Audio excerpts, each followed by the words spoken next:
Hi, I'm Jules from Find the Gap, and today I get to talk about my favourite subject in mathematics, and that is problem solving. This is video number 1 of 6 in this series, and today we're talking about how problem solving builds critical thinking skills. Now, I'm not just talking about critical thinking in a maths classroom, I'm actually talking about how it sets us up for life and how we think about things in the workforce, home, any problems we're faced all came down probably to the way you learnt in a maths classroom. The first key reason that problem solving builds critical thinking skills is its ability to analyze and our analytical thinking. So I'm talking about trying to ascertain what the problem is asking us, trying to pick a strategy about best to approach this problem. I'm talking about how to break this problem down into smaller parts and work through those smaller parts and then put it all back together at the end. I'm also talking about our ability to identify patterns. Now, this is massive. If we can identify patterns and relationships between what we're doing in our mathematics in this problem and how this problem is actually similar to the one we did last week and the week before that, and maybe 2 months ago, we're building our pattern recognition skills, which actually shortens all of that analyzing down in time because we recognize we've seen this problem before and therefore we know how to move forward and start this one because it's just like that other one because I've somehow recognized that they are similar. Maybe not the same, but they're similar.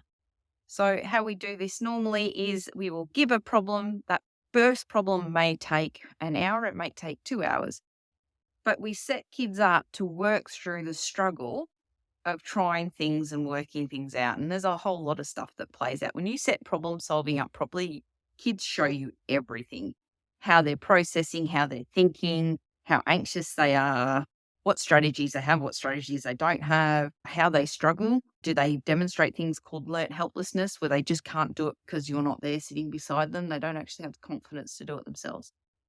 So those analytical skills all get shown in that first problem. Then you may give a very similar problem and that one gets done faster and they get faster and faster. And so over a period of time, you may have given the same problem in a slightly different context 4 or 5 times because you're building their ability to identify patterns. Therefore, all right, try this strategy next time. This looks really similar. I'm going to try that strategy again. So that's all about our analytical skills in our problem solving and a really vital skill for any situation. And you learn it in a maths classroom. Our second is around creativity and creative thinking and our ability to generate innovative solutions and that thinking outside the box. So, problem solving, and I'm talking big problem solving, I'm not talking about just some longer worded questions at the back of the textbook. Talking about real hands on sort of problem solving that needs a lot more work and a lot more strategy and a lot more thinking, and maybe even some teamwork in there as well. Sometimes you think it's obvious and you try that and it doesn't work. So therefore, what do you do? At that point, you need to have some creative thinking to think outside the box and maybe try something that straight up didn't look obvious, but actually does end up working. And we do this with different levels of complexity for students. We pace that appropriately because you can't just give them something that they have to really think outside the box because lots of students won't have the confidence and the competence in themselves to be able to make that jump for you. So we use this term scaffolding, which I don't really subscribe to because I think it places a reliance on the teacher, but we're pacing them slowly towards bigger jumps and creative thinking. The last key element is around decision making. So there's sort of 8 basic strategies in order to solve problems that you can get started, that you can utilize. And they all get covered in our 8 modules in our masterclass that we'll be running in May and June. And what you have to do in your decision making is that you must evaluate those different options and work out which one is going to be the best course of action to start. Then you go back and analyze and make more decisions. Did that get to the chosen response? You must evaluate those different options and work out which one is going to be the best course of action to start. Then you go back and analyze and make more decisions. Did that get to the chosen response? How do you know? Really important question. How do you know that what you got was right? And it should be a question that your children are regularly asked, because we can do a maths problem and we can give an answer and we can move on. But at what point do you go back and can you check and work backwards to make sure that's actually a solution that makes sense? What happens is those decision-making skills, even though they're starting in mathematics, you then take them and you work them across a variety of contexts. So what you learn in maths, these core problem-solving skills, this critical thinking, this ability to analyze the information, to think outside the box and bring a creative solution, and the decision-makings about how you're going to work through that problem are the core thinking skills for your entire schooling. And you know what? It's project management. It's innovating with new technology. It's designing a new product. All of those skills are actually what you will then take into your university studies and into the workforce and the rest of your life. And that is why you'll keep hearing me say that maths has got nothing to do with numbers. People make assumptions about me being a maths teacher that I must love maths, that I have a passion about mathematicians, or that I really enjoy doing maths problems.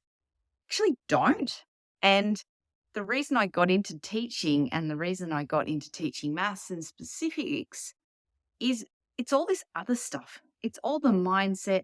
It's all the self-confidence. It's all the negative talk. It's all the belief stuff about what people are able to do. And it's all this problem-solving strategies, because that to me is where true education is, in helping students through these processes. And maths is just the content. Everything you got from maths through school actually was just content. And people are like, I've never used algebra for the rest of my life. No, but you learnt the skills of how to balance things, how to rearrange things to make them work, how to use different situations that may be linked to this other situation. I have lots of conversations with parents over the years about, oh, I've never used maths, or I've never used algebra, or when did I do this? And you know what? Maybe you haven't.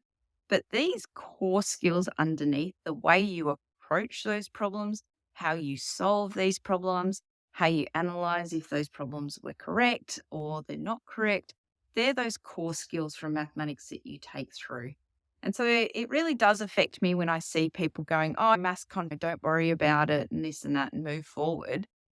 But you're actually stopping your children learning all these really critical analytical skills and decision making and creative thinking, and they may get them in different areas.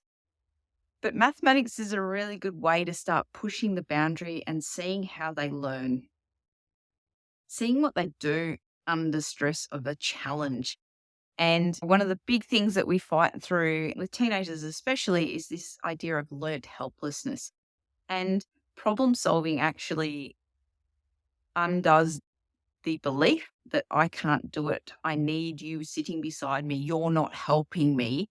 All of that pushback, because you're empowering them with strategies to get started themselves. And yeah, sure, you're still checking in. You're still sitting near them. You may put them with a partner to help that skill.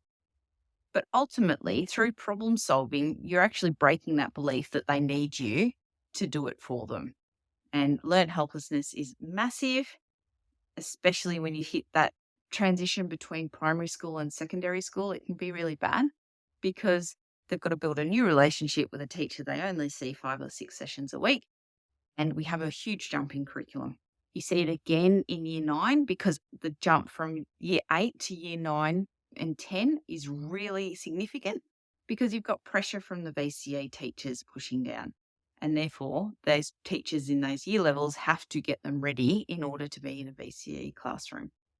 So I really hope you can see how problem solving actually is learnt in a maths classroom, and it's learnt with numbers, but it actually extends far beyond. And I look forward to sharing with you more reasons why that happens. Today is only day 1 of 6. And if you would like to know any more, please join the group. It's the Math Explorers through Facebook, and there'll be more information in there about the Problem Solving Masterclass if that's something you think that you and your children could benefit from. Have a great day.